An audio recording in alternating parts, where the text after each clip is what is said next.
Welcome to V3 news లక్ష్యం సమాజహితం. నేను Emilia. Bulletin ముందుగా హెడ్లైన్స్ చూద్దాం. రైతులెవరూ భయాందోళనకు గురి కావద్దు, భరోసానిచ్చిన కేంద్ర మంత్రి కిషన్ రెడ్డి.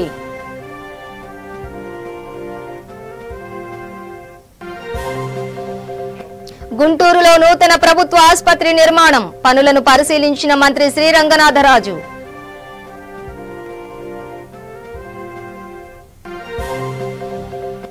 సన్నవడ్లకు మద్దతు ధర ప్రకటించాలి, టీపీసీసీ అధ్యక్షుడు ఉత్తమ్ కుమార్ డిమాండ్.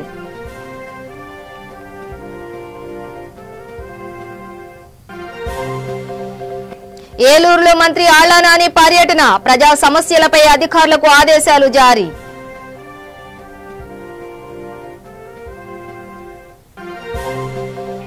అనంతపురం జిల్లా కదిరి ఎమ్మెల్యే పాదయాత్ర, అన్ని వర్గాలకు పథకాలు అమలు చేస్తున్నామన్న సిద్ధారెడ్డి.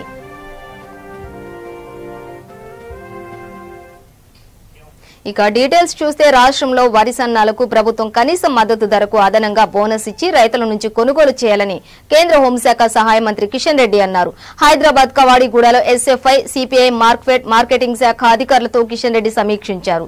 వరి, పత్తి, మొక్కజొన్న, కంది, ఇతర పంటల కొనుగోళ్ల సరళి, క్షేత్రస్థాయిలో రైతాంగం ఎదుర్కొంటున్న ఇబ్బందులు, దళారుల ప్రమేయంపై సమీక్షలో ప్రధానంగా చర్చించారు. వానాకాలం ఆరంభంలో రాష్ట్ర ప్రభుత్వం సీఎం కేసీఆర్ సూచన మేరకు రైతులు వరి సన్న రకాలు సాగు చేస్తే తీరా పంట చేతికొచ్చిన తర్వాత కనీస మద్దతు ధరకు కొనడం లేదని అసంతృప్తి వ్యక్తం చేశారు. దీపావళి నుంచి పత్తి కొనుగోలు మొదలు పెట్టాలని సిపిఐ నిర్ణయించిందని కిషన్ రెడ్డి వెల్లడించారు. రైతులెవరూ భయాందోళనకు గురి కావాల్సిన అవసరం లేదని భరోసా ఇచ్చారు. తేమ లేకుండా నాణ్యమైన పత్తిని మాత్రమే కొనుగోలు కేంద్రాలకు తీసుకొచ్చేలా రైతులకు అవగాహన కల్పించాలని అధికారులను ఆదేశించారు.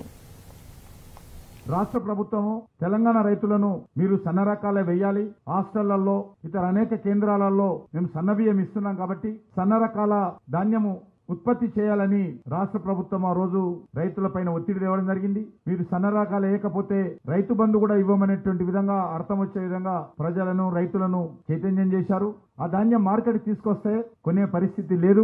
దేశవ్యాప్తంగా ఒకే రకమైనటువంటి విధానము ఎఫ్సిఐకి ఉంటుంది కాబట్టి సన్న రకాలు వేయాలని చెప్పి రాష్ట్ర ప్రభుత్వము నిర్ణయం తీసుకొని రైతులను ప్రోత్సహించిన నేపథ్యంలో రాష్ట్ర ప్రభుత్వము పూర్తి స్థాయిలో ఆ యొక్క బియ్యాన్ని కొనుగోలు చేయాలని చెప్పి నేను ఈ సందర్భంగా మనవి చేస్తా ఉన్నాను. సన్న రకాలకు బోనస్ చెల్లించాల్సింది. గుంటూరు నగరంలోని బొంగరాల బీడ్లోని 6 ఎకరాల స్థలంలో 300 కోట్ల వ్యయంతో నూతన ప్రభుత్వ ఆసుపత్రిని నిర్మిస్తున్నట్లు మంత్రి చెరుకువాడ శ్రీరంగనాథరాజు తెలిపారు. నగరంలో ప్రభుత్వ ఆసుపత్రి ఆవరణలో నిర్మాణంలో ఉన్న రోగుల సహాయకుల భోజనశాల పనులను మంత్రి పరిశీలించారు. నిర్మాణ పనులను డిసెంబర్ నెలాఖరు నాటికి పూర్తి చేయాలని ఏపీ ఎంఎస్ఐడిసి ఇంజనీరింగ్ అధికారులను ఆదేశించారు. ప్రభుత్వ ఆసుపత్రిలో విధులు నిర్వహించే పారిశుద్ధ్య కార్మికులకు డిసెంబర్ నెలాఖరు నుంచి 2 పూటల ఉచిత భోజన సదుపాయం కల్పిస్తామని మంత్రి ప్రకటించారు. మాతా శిశు సంరక్షణ కేంద్రం నిర్మాణ పనులు త్వరితగతిన పూర్తి చేసేందుకు చర్యలు తీసుకుంటున్నామన్నారు. అందరూ దాదాలు వచ్చి అన్నం పెడుతున్నారు, ఆ చెట్ల కింద కూర్చోబెట్టి పెడుతున్నారు, వాళ్ళు అక్కడే తిని వెళ్ళడం జరుగుతుంది. సార్ పెద్ద మనసు చేసుకొని ఒక బిల్డింగ్ కోసం సార్ ముందు ఒక పాత బిల్డింగ్ చూడడం జరిగింది. సార్కి ఏమాత్రం నచ్చలేదు ఆ రోజు. తర్వాత సారు పరిశీలించి ఈ బిల్డింగ్ని సెలెక్ట్ చేయడం జరిగింది. దీన్ని ఒక హోటల్ రూపంలో దాని నిర్మాణానికి అయ్యే ఖర్చును కూడా సారు భరించి ఒక రూపాన్ని తెచ్చి ఒక ఆవేదనతో ఉన్న వ్యక్తి తన పేషెంట్ని చేర్చి వాడికి ఆవేదనగా ఉంటుంది, బతుకుతాడా బతకడా అని వాడి తిండి తిప్పులు మర్చిపోయే పేషెంట్ చుట్టూ తిరుగుతుంటాడు. ఒక చోట మనకి అన్నం పెట్టే ఎక్కడికి వెళ్ళాలి, వాడి దగ్గర డబ్బులు ఉండవు. అలాంటి వాడికి ఒక స్థలాన్ని చూపించి అక్కడికి వెళితే 4 మెతుకులు తినేసి కాస్త ఊరట, మనం ఈ ఊరట అనేది ఒక మనిషికి ఎలాంటి రూపంలో ఇస్తాడు, కష్టాల్లో ఉన్నప్పుడు ముఖ్యంగా ఆకలితో ఉన్నవాడిని ఆకలి తీర్చమనేది అన్య దానాల్లో ఒక గొప్ప దానం అని నేను అనుకుంటున్నాను. నేను ఇంతకుముందు ఈ 30 ఇయర్స్గా ఒక గైనకాలజిస్ట్గా ఇక్కడ వర్క్ చేశాను ప్రొఫెసర్గా. ఆ యొక్క తల్లి బిడ్డలు వాళ్ళ పడకలు లేక బెడ్కి ఇద్దరు ఆ సతమతం అవుతున్నారు.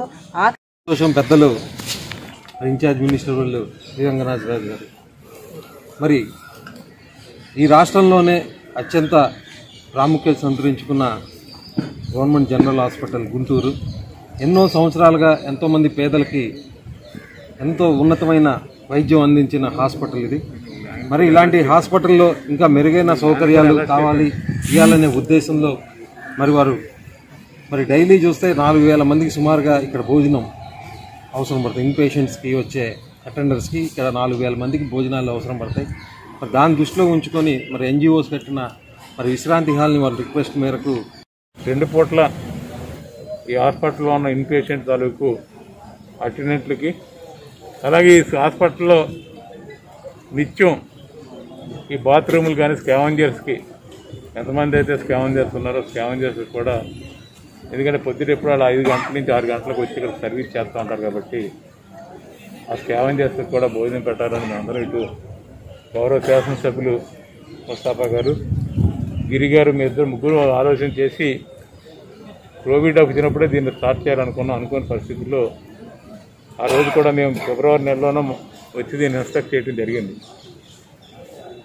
ముగ్గురం కూడా వచ్చి ఇన్స్పెక్ట్ చేసి దీన్ని ఈ కార్యక్రమం చేయాలి. సుఖీభవం అన్నట్టు నేను ఎప్పుడు కూడా ఇక్కడ ఫ్రీగా భోజనం పెడతాను మనసులో అనుకునే కలలు కనేవాడిని, కానీ మా ఇన్ఛార్జ్ మంత్రి గారు రంగరాజు గారు స్వయంగా కలలో ఆ భగవంతుడిలాగా వచ్చి పేద ప్రజలకు సంబంధించి 2 పూటల ఫ్రీగా భోజనం పెడతా అని చెప్పేసి ముందుకొచ్చి ₹1 కోటి విరాళం ఇచ్చి, ఇది తన సొంత ఇల్లు కన్నా 1-10 సార్లు వచ్చి చూసుకొని ఎలా ఏం చేసి ఎలా చేయాలని చెప్పేసి అంత జాగ్రత్త చూసుకున్నారంటే నిజంగా 2 చేతులెత్తి మిమ్మల్ని నమస్కరిస్తున్నాను.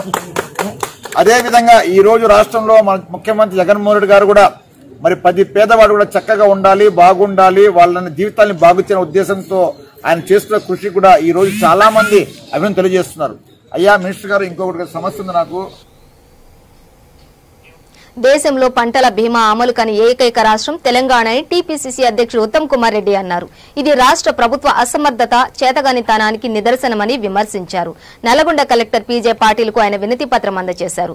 అనంతరం విలేకరులతో మాట్లాడుతూ భారీ వర్షాలకు 13 లక్షల ఎకరాల్లో పంట నష్టం వాటిల్లిందని, ఎకరాకు 20,000 చొప్పున పరిహారం చెల్లించాలని డిమాండ్ చేశారు.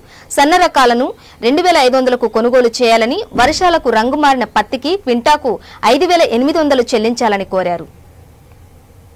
రాష్ట్ర వ్యాప్తంగా కాంగ్రెస్ పార్టీ అందరూ జిల్లా కలెక్టర్లకి రైతుల కష్టాలు తెలియజేస్తూ, రైతుల పక్షాన ఎప్పుడూ పోరాడే కాంగ్రెస్ పార్టీ అన్ని జిల్లా కలెక్టర్లు కొన్ని డిమాండ్లతో మెమరాండం ఇవ్వడం జరిగింది. స్థానిక పార్లమెంట్ సభ్యునిగా నేను నల్గొండ జిల్లా కలెక్టర్కి మరి రైతుల విషయాలు తెలియజేసి ఇది ప్రభుత్వం మీద ఒత్తిడి తీసుకొచ్చి ఈ డిమాండ్స్ యాక్సెప్ట్ చేయాలని చెప్పి కాంగ్రెస్ పార్టీ కోరింది. ఒకటి, ముఖ్యమంత్రి కల్వకుంట్ల చంద్రశేఖరరావు దొడ్డు రకాలు వద్దు, వరి సన్న రకాలు వండియమన్నాడు. మరి రాష్ట్రంలో ఈరోజు వరిలో 75% సన్న రకాలు వండించారు. మరి సన్న రకాలకి అనేక రోగాల వల్ల, అనేక ఇబ్బందుల వల్ల రైతులకి దిగుబడి తగ్గింది. గతంలో దొడ్డు రకాలకి ఎకరానికి 30 క్వింటాలు వస్తే ఈరోజు కేవలం 20 క్వింటాలు యావరేజ్ రావడం జరిగింది. యాజ్ ఇట్ ఈజ్ రైతుకి 10,000 రూపాయలు ఎకరానికి మరి తక్కువ ఆదాయం వస్తుంది ముఖ్యమంత్రి సూచన వల్ల. మేము కాంగ్రెస్ పార్టీగా రాష్ట్ర వ్యాప్తంగా ఏం డిమాండ్ చేస్తుంది, సన్న రకాల వడ్లని మీరే వండియమన్నారు. మీరు మద్దతు ధరపై కొంత బోనస్ ఇచ్చి 2,500 రూపాయలకు మీరు కొనుగోలు చేయని చెప్పి కాంగ్రెస్ పార్టీ డిమాండ్ చేస్తుంది. అదేవిధంగా పత్తి కూడా ఈ అధిక వర్షాలు, కొన్ని చోట్ల వరద, ఫ్లడ్ లైక్ సిచ్యువేషన్, వరదల వల్ల పత్తి తడిసింది. మరి కాంగ్రెస్ పార్టీ ఏం డిమాండ్ చేస్తుంటే, మరి పత్తి మాయిశ్చర్ కంటెంట్ మీరు దాన్ని మినహాయించి ఎగ్జామ్ చేసి ఎంత మాయిశ్చర్ కంటెంట్ అయినా కేంద్ర ప్రభుత్వం ప్రకటించిన 5,800 రూపాయలకి కొనుగోలు చేయాలని చెప్పి డిమాండ్ చేస్తున్నాం. ఇదే విధంగా అన్ని వ్యవసాయ ఉత్పత్తులకు కూడా మద్దతు ధరకే కొనుగోలు చేయాలని చెప్పి మేము డిమాండ్ చేస్తున్నాం. రాష్ట్ర వ్యాప్తంగా సుమారు 13 లక్షల ఎకరాలు ఈ మధ్య అధిక వర్షాలు, వరదల వల్ల నష్టపోయిన రైతులు. ఈ అసమర్థ చంద్రశేఖరరావు ప్రభుత్వంలో పంట బీమా, గతంలో కాంగ్రెస్లో ఉన్న పంట బీమా ఇప్పుడు పంట బీమా లేదు. కేవలం నిర్లక్ష్యం, అసమర్థత, చాతగాంతరం వల్లనే ఇప్పుడు తెలంగాణ రైతాంగానికి పంట బీమా లేదు. గతంలో ఉన్న పంట బీమా లేదు. భారతదేశంలో కూడా పంట బీమా లేని ఏకైక రాష్ట్రం తెలంగాణ రాష్ట్రం. గతంలో కాంగ్రెస్ ప్రభుత్వంలో కూడా పంట బీమా ఉండింది. ప్రభుత్వమే పంట బీమా, క్రాప్ ఇన్సూరెన్స్ కోసం ప్రీమియం కట్టేది. మరి అతి తెలివో చాతగాంతనమో నిర్లక్ష్యమో అసమర్థత కానీ ఇప్పుడు తెలంగాణలో పంట బీమా లేదు. 13 లక్షల ఎకరాలు రైతులు కోల్పోయినరు. దాని కింద కూడా ఉప ముఖ్యమంత్రి ఆళ్ల నాని ఏలూరు నియోజకవర్గం పరిధిలోని మాదేపల్లిలోని అర్బన్ హౌసింగ్ కాలనీ సందర్శించారు. మాదేపల్లి ఫేజ్ 2లోని వివిధ దశల్లో ఉన్న గృహాలను, ఖాళీగా ఉన్న ఇళ్ల స్థలాలను పరిశీలించారు.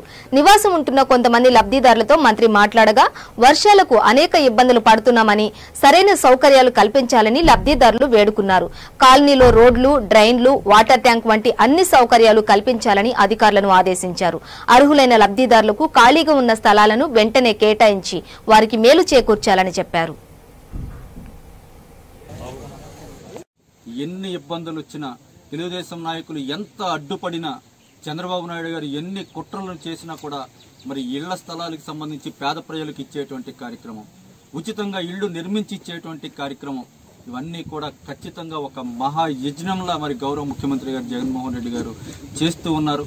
అది కూడా ఆ కార్యక్రమం కూడా త్వరలోనే కార్యరూపం దాల్చిపోతా ఉంది. ఆ 30 లక్షలకు పైగా ఇళ్లన్నీ కూడా పేద ప్రజలకు చేరువగా తీసుకెళ్లేటువంటి కార్యక్రమం మరి త్వరలోనే అది మరి అమలు చేయడానికి గౌరవ ముఖ్యమంత్రి గారు జగన్మోహన్ రెడ్డి గారు అన్ని సన్నాహాలు చేస్తున్నారని తెలియజేస్తా ఉంది. సార్, సంక్రాంతి పండుగలోపు టిక్కు గృహాలను లబ్ధిదారులకు ఇవ్వకపోతే మేము ఆ స్థలాలను వాపసు తీసుకుంటారు తెలుగుదేశం హెచ్చరిస్తుంది. ఎప్పుడు ఇస్తారు అంటే మాజీ ముఖ్యమంత్రి గారు చంద్రబాబు నాయుడు గారు ఆయన ఇంకా ఆ భ్రమల్లోంచి బయటకు రావట్లా. ఆయన ఇంకా ప్రజలు గతంలో జరిగినటువంటి ఎన్నికల్లో వాళ్ళని, చంద్రబాబు నాయుడు గారిని, ఆ పార్టీ నాయకులను కూడా అందరినీ కూడా తరిమి కొట్టారు, చేత్కరించుకున్నారు, అసహించుకున్నారు అన్న అసలు ఇంగిత జ్ఞానం కూడా లేకుండా ఈ రాష్ట్రానికి మళ్ళీ ఇక తానే ముఖ్యమంత్రి అన్న ఒక భ్రమలో హైదరాబాద్లో ఆయనకు ఉన్నటువంటి ఆ భవనంలో కూర్చుని ఆయన కలలు కంటా ఉన్నాడు. నిర్మాణ కార్యక్రమంలో ఎక్కడా కూడా మరి రాష్ట్ర వ్యాప్తంగా ఒకేసారి 30 లక్షల మందికి ఇళ్ల స్థలాలు ఇచ్చేటువంటి ఒక కార్యక్రమం నిజంగా ఎంత పెద్ద ఎత్తున జరుగుతూ ఉందో కనీవిని ఎరిగినటువంటి ఈ కార్యక్రమం గురించి రాష్ట్ర ప్రజలందరికీ కూడా తెలుసు. కానీ దురదృష్టం ఏంటంటే ఇన్ని లక్షల మందికి ప్రయోజనం. నవరత్నాలతో అన్ని వర్గాలకు పథకాలు అమలు చేస్తున్నామని Kadiri MLA doctor PV Siddareddy అన్నారు. అనంతపురం జిల్లా తనకల్లు మండలంలో అట్టహాసంగా ప్రారంభమైన ప్రజా సంకల్ప సంఘీభావ పాదయాత్రలో ఎమ్మెల్యే పాల్గొన్నారు. ఈ సందర్భంగా ఆయన మాట్లాడుతూ నవరత్నాలతో అన్ని వర్గాలకు పథకాలు అమలు చేస్తున్నామన్నారు. ఈ కార్యక్రమంలో ముఖ్య అతిథిగా హిందూపురం పార్లమెంటు సభ్యులు గోరంట్ల మాధవ్, రాష్ట్ర సిఈసి సభ్యులు పోలా శ్రీనివాసులు రెడ్డి, జక్కల ఆదిశేషు, నాయకులు, కార్యకర్తలు పాల్గొన్నారు.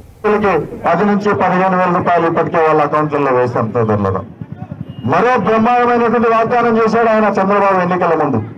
ఇంటింటికి ఉద్యోగం లేకపోతే 2,000 నిరుద్యోగ భృతి అని చెప్పి 5 సంవత్సరాలు ఉద్యోగాలు ఇవ్వకుండా ఆఖరిలో కొంతమందికి నిరుద్యోగ భృతి పేరుతో మళ్ళీ మోసం చేస్తే ఈరోజు అధికారంలోకి వచ్చిన 6 నెలల్లోనే 1-2 కాదు సోదరులారా, దేశంలో ఎక్కడా లేని విధంగా 4 లక్షల మందికి ఈరోజు సచివాలయాల్లో ఉద్యోగస్తులుగా, వాలంటీర్లుగా ఉద్యోగాలు ఇచ్చి మన కుటుంబ సభ్యుల్ని మన ఊర్లలో ఈరోజు ప్రతి ఊర్లో కూడా కనీసం 5 నుంచి 10 మంది ఈరోజు సచివాలయ ఉద్యోగాలైతేనేమి, వాలంటీర్లుగా అయితేనేమి ఈరోజు పనిచేస్తా ఉన్నారు వాళ్ళందరూ కూడా.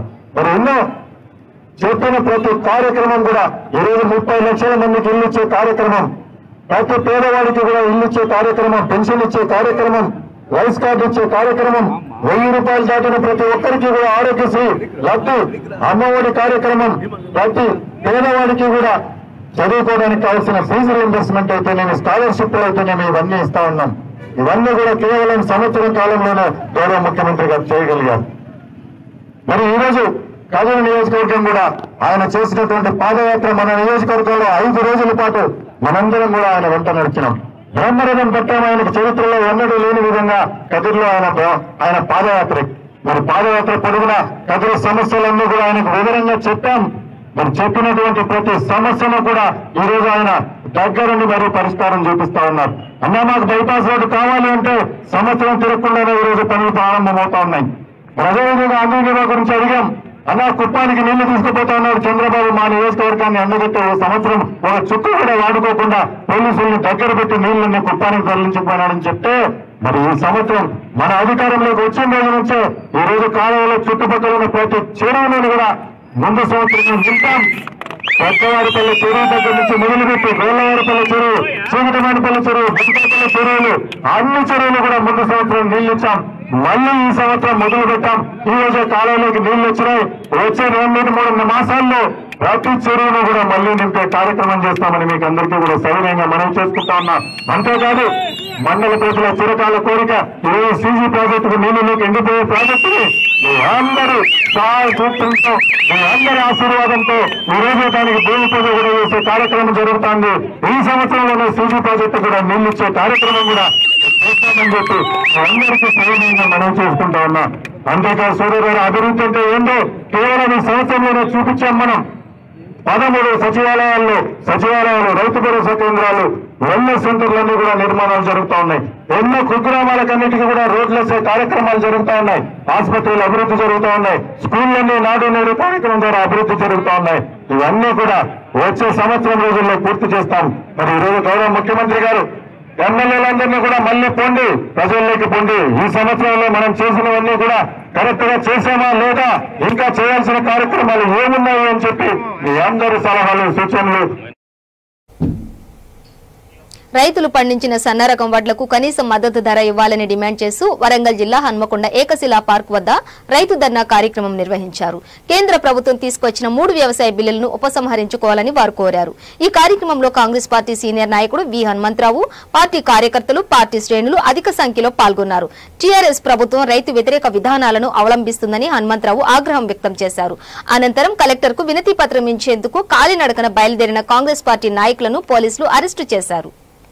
కాంగ్రెస్ జై కాంగ్రెస్ జై కాంగ్రెస్ జై కాంగ్రెస్ సోనియా గాంధీ గారి నాయకత్వం వర్ధిల్లాలి సోనియా గాంధీ గారి నాయకత్వం వర్ధిల్లాలి జై కాంగ్రెస్ జై కాంగ్రెస్ జై కాంగ్రెస్ రైతు బిల్లులను వెంటనే రద్దు చేయాలి నిజామి రాజ్యం దొంగల రాజ్యం దోపిడీ రాజ్యం జై రాజ్యం దోపిడీ రాజ్యం నిజామి రాజ్యం దొంగల రాజ్యం దోపిడీ రాజ్యం జై రానున్న ఎమ్మెల్సీ ఎన్నికల్లో గెలిపే లక్ష్యంగా ప్రొఫెసర్ కోదండరాం పార్టీ శ్రేణులకు దిశానిర్దేశం చేస్తున్నారు. ఉమ్మడి వరంగల్, ఖమ్మం, నల్గొండ జిల్లాలకు చెందిన పార్టీ ముఖ్య కార్యకర్తలతో వరంగల్ నగరంలోని తారా గార్డెన్ లో సమావేశం నిర్వహించారు. ఎన్నికల నేపథ్యంలో ప్రధాన కార్యాచరణపై పార్టీ శ్రేణులకు ప్రొఫెసర్ కోదండరాం దిశానిర్దేశం చేశారు. చర్చకు రావాలా, ఈరోజు మార్కెట్ మన మద్దతు ధర నుంచి చర్చకు రావాలా, కానీ అసలు అంశాలను తెరపై పక్కకు పెట్టి వేరే అంశం తెరపై తీసుకొచ్చి మన మధ్య శిక్షు పెట్టబోతుంది. కాబట్టి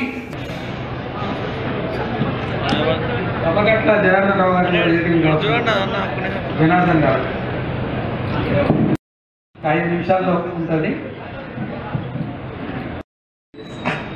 రాబోయే నెలల్లో ఏం చేస్తాం, వీటి మీద మాట్లాడతాం, ప్రెస్ మీట్లు పెడతాం, అయినాక కలెక్టర్కు రిప్రజెంటేషన్ ఇస్తాం, సెమినార్లు పెడతాం. సెమినార్లు పెట్టేటప్పుడు మన వేదికే కానక్కర్లేదు, పార్టీ వేదిక. మన దగ్గర జయశంకర్ మానవ వనరుల అభివృద్ధి సంస్థ ఉంది, దాని తరఫున పెట్టచ్చు.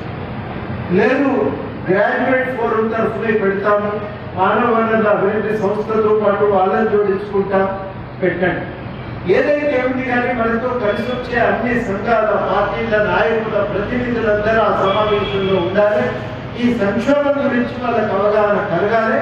ఈ సంక్షోభం నుంచి బయటపడటానికి మనం మార్గాన్ని వెతుక్కోవడం అనేది మనకు ఒక లక్ష్యంగా ఈ ఎన్నికలని గెలవగలే మారుతుందని చాలా మంది అడుగుతారు. మారదు, తొవ్వలు దొరుకుతుంది, ముందుకు పోవటానికి, మాట్లాడుకోవటానికి తొవ్వ దొరుకుతుంది. దుబాకలు ఒక్కరు గెలవగలే ప్రభుత్వ విధానాలన్నీ మారిపోతాయా? మారి ఒక ధైర్యం వస్తుంది, తొవ్వ దొరుకుతుంది, మనం కూడా అడగచ్చని అనిపిస్తుంది. అవన్నీ కూడా ఇవాళ మనం చేయాల్సినటువంటి అప్పుడు ఉమ్మడి జిల్లాల నుంచి ముఖ్య కార్యకర్తలు మాత్రమే ఈరోజు ఈ సమావేశానికి హాజరయ్యారు. వరంగల్, నల్గొండ, ఖమ్మం జిల్లాల ముఖ్య కార్యకర్తలు మాత్రమే ఇక్కడ హాజరయ్యారు. ఇవాళ ఉద్దేశం ఏంటంటే ఏ సమస్యల మీద ప్రధానంగా మనం దృష్టి పెట్టి ఇవాళ ఈ ప్రచారాన్ని నిర్వహించారు. సన్నవడ్లకు మద్దతు ధర ప్రకటించాలని డిమాండ్ చేస్తూ మహబూబ్ నగర్ జిల్లా కాంగ్రెస్ పార్టీ అధ్యక్షులు ఒబేదుల్లా కోత్వాల్ ఆధ్వర్యంలో కాంగ్రెస్ నాయకులు జిల్లా కలెక్టర్ కి వినతి పత్రం సమర్పించారు. ఈ కార్యక్రమంలో మహిళా కాంగ్రెస్ అధ్యక్షురాలు అనితా మధుసూదన్ రెడ్డి, టీపీసీసీ కార్యదర్శి ఎన్పీ వెంకటేష్, టీపీసీసీ కార్యదర్శి కాటం ప్రదీప్ కుమార్ తదితరులు పాల్గొన్నారు. పక్షపాతం చెప్పి రైతులకు అధ్యక్షత చేస్తామని చెప్పి కేవలం రైతు బంధు వేసి మొత్తం చేసుకొని చెప్పి ప్రకటించి ఈరోజు రైతాంగ సమాజం మొత్తం సర్వనాశనం పంటల మార్కెట్ అని చెప్పి పేరుతో రైతుల పక్షపాతం అని చెప్పి రైతులకు అది చేస్తూ చెప్పి కేవలం రైతు బంధు వేసి మొత్తం చేసుకొని చెప్పి ప్రకటించి ఈరోజు రైతాంగ సమాజం మొత్తం సర్వనాశనం పంటల మార్కెట్ అని చెప్పి పేరుతో రైతుల పక్షపాతం అని చెప్పి మాజీ మంత్రి భూమా అఖిలప్రియపై తనదైన శైలిలో విమర్శలు గుప్పించారు. నంద్యాల ఎమ్మెల్యే శిల్పా రవిచంద్ర కిషోర్ రెడ్డి అబ్దుల్ సలాం కుటుంబం ఈ నెల 3న ఆత్మహత్య చేసుకుంటే అఖిలప్రియ మాత్రం 11వ తేదీ వచ్చి పరామర్శించారని, ఇన్నాళ్లు ఆమె ఎక్కడికెళ్లారని ప్రశ్నించారు. ముస్లిం మైనార్టీలకు మొదటి నుంచి శిల్పా కుటుంబం అండగా ఉంటోందన్నారు. మొన్నటి ఎన్నికల్లో 38,000 మెజార్టీ వచ్చిందంటే ముస్లిం మైనార్టీలు తనకు అండగా నిలవడం వల్లే సాధ్యమైందన్నారు. అఖిలప్రియ శవ హత్య రాజకీయాలు చేస్తున్నారని మండిపడ్డారు. ఒక్కసారైనా ప్రత్యక్ష ఎన్నికల్లో గెలవలేని అఖిలప్రియ శిల్పా కుటుంబంపై ఆరోపణలు చేయడం శోచనీయమని పేర్కొన్నారు. అబ్దుల్ సలాం గారి ఆత్మకి శాంతి చేకూరాలంటే ఆయన శవం మీద, ఆయన చావు మీద మీరు రాజకీయాలు చేస్తున్నారా? ఇది మానుకోవాలి. ఇంతకంటే నీచమో నికృష్టమో దరిద్రం ఉండదు. ఆయనకి నిజంగా ఆత్మశాంతి చేకూర్చాలంటే మనందరం దీన్ని ఒక రాజకీయ కోణంలోంచి చూడటం మానేసి ఒక మానవతా దృక్పథంతో ఒక మనిషిలాగా ఆలోచించమని చెప్పేసి నేను తెలుగుదేశం నాయకులందరినీ కూడా కోరుతాను. ఈరోజు తెలుగుదేశం నాయకుల హడావిడి చూస్తున్నా, తెలుగుదేశం నాయకుల తాపత్రయం చూస్తున్నా నాకు రాబందులు గుర్తొస్తున్నాయి. ఎవరైనా ఒక అనాథ శవం ఎక్కడైనా చనిపోతే దాని చుట్టూ చేరి ఆ శవాన్ని పీక్కదని దాని ఆకలి తీర్చుకునే రాబందులు ఈరోజు తెలుగుదేశం నాయకులను చూస్తుంటే నాకు గుర్తొస్తా ఉన్నారు. కుటుంబానికి ధైర్యాన్ని ఎవరిచ్చారయ్యా అంటే ముఖ్యమంత్రి శ్రీ జగన్మోహన్ రెడ్డి గారు మొట్టమొదటిసారి స్పందించి తక్షణమే ఆ కుటుంబం ఇలా చనిపోయినారని తెలిసిన వెంటనే ముఖ్యమంత్రి గారు స్పందించి వారు ఆదేశాల మేరకు వెంటనే యంత్రాంగం అంతా కదిలింది. సిఐ కానిస్టేబుల్ మీద కేసులు పెట్టడం జరిగింది, వాళ్ళని అరెస్ట్ చేయడం జరిగింది, రిమాండ్కి పంపించడం జరిగింది. ముఖ్యమంత్రి గారు డిప్యూటీ సీఎం అంజద్ బాషా గారిని కూడా నువ్వు తక్షణమే నంద్యాలకు వెళ్లి ఆ కుటుంబాన్ని పరామర్శించి ఈ ప్రభుత్వం మీకు అండగా నిలుస్తుందని చెప్పి ధైర్యాన్ని ఇవ్వని చెప్పేసి చెప్పడం జరిగింది. 25 లక్షల రూపాయలు ఆ కుటుంబానికి ఎక్స్గ్రేషియా కూడా ప్రకటించడం జరిగింది. ఎటువంటి పరిస్థితుల్లో అయినా సరే మీరు భయపడాల్సిన పని లేదు. ఎంత పెద్ద అధికారైనా సరే, దీని వెనకాల ఎంత పెద్ద సౌకర్యమైనా సరే, ఎంత పెద్ద నాయకులు ఉన్నా సరే దీనికి భయపడాల్సిన పని లేదు. కఠిన చర్యలు తీసుకుంటామని చెప్పేసి తీసుకోవడం కూడా జరిగింది. ప్రశ్నిస్తున్నా, జరిగింది సంఘటన 3వ తేదీ. మీరు కలిసి ఏం చేసినారు? నిజంగా ఏం సాధించినారు? మీరు మైనార్టీలకి ఏం చేశారో చెప్పండి. నేను ఈరోజు ఛాలెంజ్ చేస్తున్నా. మేమేం చేశామో ముందుకు వచ్చి చెప్పుకుంటాం. ఈరోజు మైనార్టీ సోదరులు మాకు ఓట్లు వేశారు కాబట్టి 35,000తో గెలిచా. నీలాగా ఇప్పుడు దాకా ఎలక్షనే గెలవలేదు. నువ్వు మా గురించి మాట్లాడతావా? ఒక్క ఎలక్షన్ అయినా గెలిచారా మీరు? అసలు నువ్వు ఎలక్షనే కంటెస్ట్ చేయాలా ఫస్ట్ టైం మినిస్టర్ అయినప్పుడు? నువ్వు సెకండ్ టైం ఒక్కసారి ఫస్ట్ టైం జీవితంలో కంటెస్ట్ చేసినా 38,000తో ఓడిపోయినారు. మీరు మాకు రాజకీయాలు నేర్పుతారు, మీరు మాకు నీతులు నేర్పుతారు, మీరు వెళ్ళి మైనార్టీలని మేము ఉద్ధరిస్తున్నామని చెప్పేసి సిగ్గుతో తలదించుకోవాలి. ఎక్కడికి పోయినారు? మొన్న ఎస్సీ దళిత నాయకుడు, దళిత న్యాయవాది సుబ్బరాయుడు గారి హత్య జరిగితే ఆ రోజు ఎందుకు మూగబోయే తెలుగుదేశం పార్టీ గొంతులని నేను అడుగుతా ఉన్నా. ఎందుకు మూగబోయే? ఎందుకంటే మీకు అక్కడ రాజకీయ అవకాశం కనపడలేదు. ఎందుకంటే చేసింది తెలుగుదేశం నాయకుడు కాబట్టి, చేపించింది తెలుగుదేశం నాయకులు కాబట్టి రాజకీయంగా లబ్ధి పొందలేమని చెప్పేసి ఆలోచించి నోరు మూసుకొని కూర్చున్నారు. మళ్ళీ సిగ్గు లేకుండా ఈరోజు అబ్దుల్ సలాం గారు చనిపోయి ఆ మాతృమూర్తి ఏడుస్తుంటే ఏడుపు ఆమె బాధని ఓదార్చాల్సింది పోయి వనపర్తి జిల్లా ఆత్మకూరు మండలంలో ప్రజా సంఘాల ఆధ్వర్యంలో నిరసన కార్యక్రమం చేపట్టారు.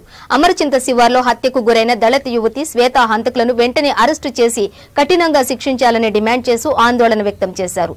ఆత్మకూరులోని గాంధీ చౌక్ లో బైఠాయించి దళిత సంఘాలు శ్వేత కుటుంబానికి న్యాయం జరిగే వరకు నిరసన చేపడతామని తెలిపారు. దోషులను వెంటనే శిక్షించాలని డిమాండ్ చేశారు.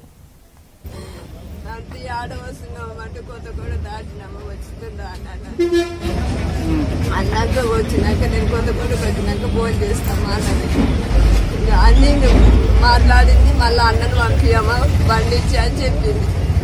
చెప్తే ఇంకా స్విచ్ ఆఫ్ చేసి ఇంకా పెట్టింటుంది. ఇంకా అదే మాటని ఇంకా మళ్ళీ చేయపా ఫోన్ కూడా ఇంకా ఎత్తుతలేదు. ఇంకా ఫోన్ గుంజుకున్నారో మళ్ళీ ఎట్లున్నాయేమో ఇంకా అసలు ఇంక చేసలేదు. మళ్ళీ ఫోన్ ఆన్లోనే ఉంది. మళ్ళీ అది ఉంది కదా అనుకున్నాం. మేము ఇంట్లో పోదామని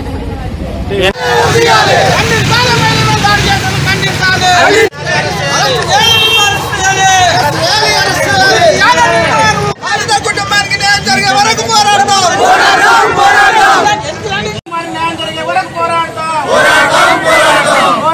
బాధిత కుటుంబానికి న్యాయం జరిగే వరకు పోరాడతాం. వర్తిల్లాలి ప్రజా సంఘాల ఐక్యత, వర్తిల్లాలి ప్రజా సంఘాల ఐక్యత, వర్తిల్లాలి. అరెస్ట్ చేయాలి, నిందితులను అరెస్ట్ చేయాలి. శ్వేత కుటుంబానికి న్యాయం జరిగే వరకు పోరాడతాం. శ్వేత కుటుంబానికి న్యాయం జరిగే వరకు పోరాడతాం. వర్తిల్లాలి ప్రజా సంఘ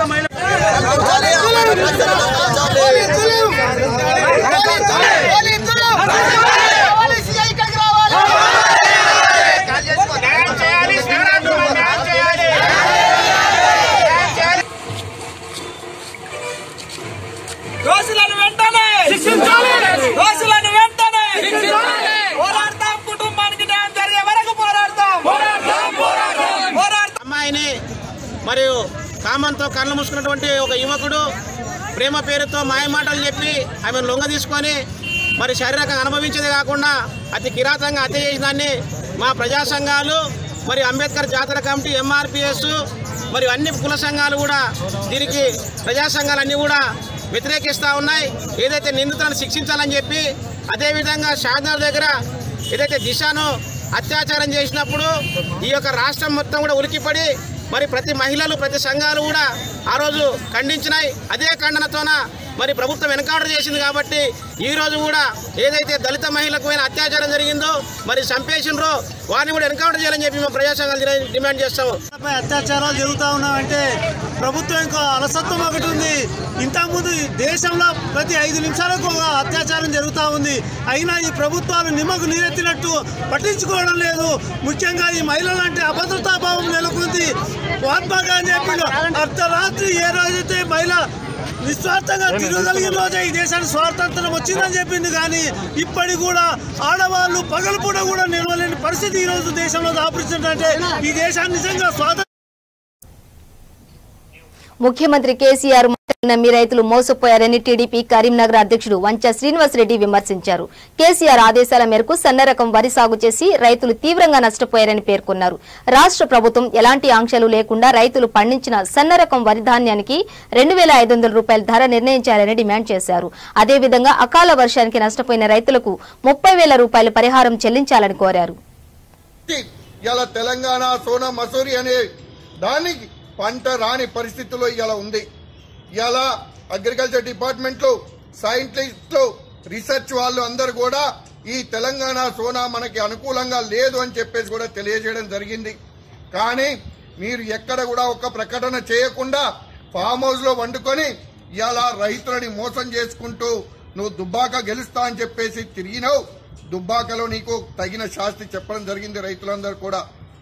ఈ రోజు మేము హెచ్చరిస్తున్నాం, నీవు ఖచ్చితంగా నువ్వు చెప్పిన విధంగా పంట వేసింది కాబట్టి ఏదైతే 1,12,000 ఎకరాలలో ఇలా సన్న వరి వేయడం జరిగింది. కానీ ఈ రోజు వరకు నువ్వు ధర ప్రకటించలే. మొన్న రైతు వేదికలు ప్రకటిస్తూ ఆ రోజున 100-200 పెంచకుండా ఊకుంటానా, నేను చెప్పినా నేను కొనకుండా ఊకుంటానా అని చెప్పేసి డైలాగులు కొట్టిన ముఖ్యమంత్రి ఇలా పోయి ఫామ్ హౌస్ లో వండుకున్నావు. ఇలా రైతుల కష్టాలు నీకు అర్థం కావడంలే, రైతుల బాధలు పట్టించుకోవడంలే. నీకు ఇలా ఈ సీట్లో కూర్చున్నందుకు తెలంగాణ ప్రజలు ఎంత ఏడుస్తున్నారో నువ్వు గమనించట్లే. ముఖ్యంగా రైతుల గోస నీకు తలగక తప్పదు.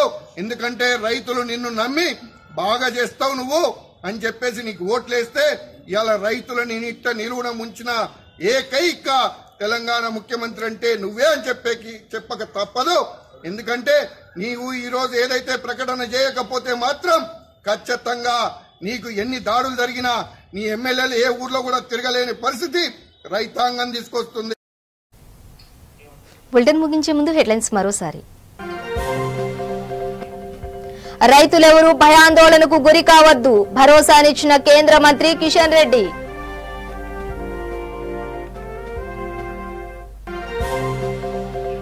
గుంటూరులో నూతన ప్రభుత్వ ఆసుపత్రి నిర్మాణం, పనులను పరిశీలించిన మంత్రి శ్రీరంగనాథరాజు.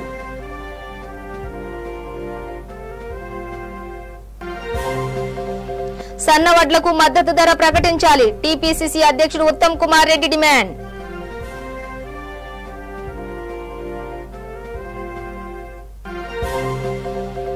ఏలూరులో మంత్రి ఆళ్ల నాని పర్యటన, ప్రజా సమస్యలపై అధికారులకు ఆదేశాలు జారీ.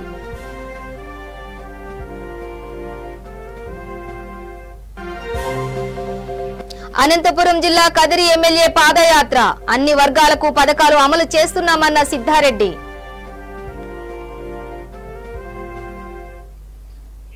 ఇవి బులెటిన్ విశేషాలు. మరింత సమాచారం కోసం చూస్తూనే ఉండండి V3 న్యూస్, లక్ష్యం సమాజహితం.